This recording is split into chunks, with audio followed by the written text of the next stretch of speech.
Okay, I have some icks for working at an HOA property management company. This was my last job, and I left because I wanted to. All right, I got to stop right there. That's true.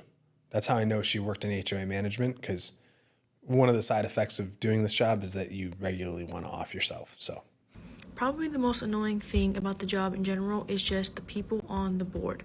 Like, board members act like they are like the Secret Service or like the President of the United States.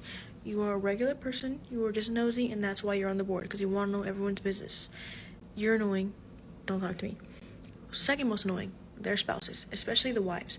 They are freaking crazy. They go around acting like, oh no, my husband's on the board. What does that have to do with anything? That doesn't mean anything to me. There's just one lady that was going around like knocking on doors and saying like this, my husband's on the board, I'm on the board, da, da, da. Girl, calm down. It's nothing. It's actually embarrassing to be like, oh, I'm on the board. Congratulations. that's pretty funny.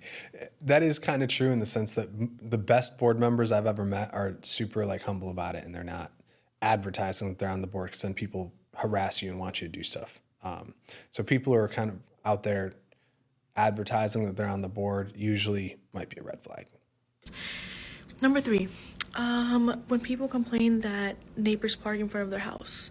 First of all, you live on a public street. Like, what do you expect is going to happen? It's a street. They need to park. There's nothing I can do about it. I'm not going to go tell them anything. We're not going to call the police. We're not going to write them a ticket.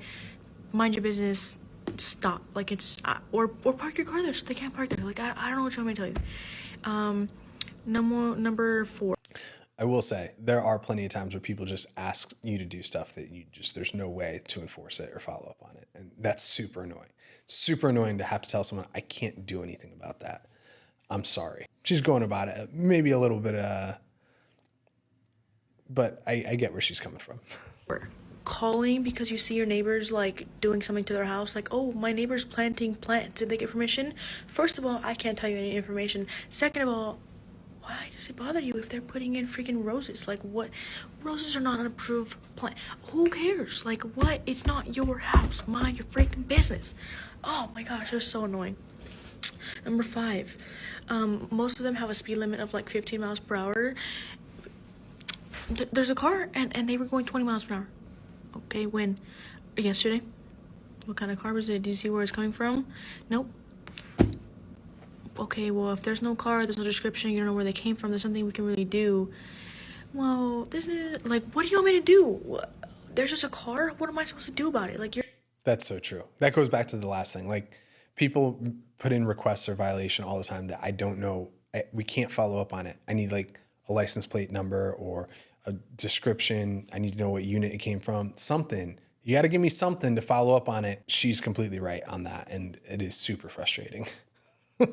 You're a freaking idiot, I swear.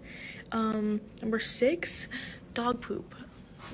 There's dog poop in the community area, in the common grounds. We need to have someone come pick this up. First of all, do you know how much it costs to have someone come pick up dog poop? Second of all, we have dog bags. Third of all, do you know who it was? Did you see what number the apartment was or anything? No, but I see it here, and this is becoming. What do you want me to do? There is no. Someone told me that I need to go out there and pick it up. Girl, don't even get me started. Also true. Without knowing whose dog it is and someone to bill it back to, it does not make sense to send someone out to go pick it up, because then the HOA is going to end up paying for that.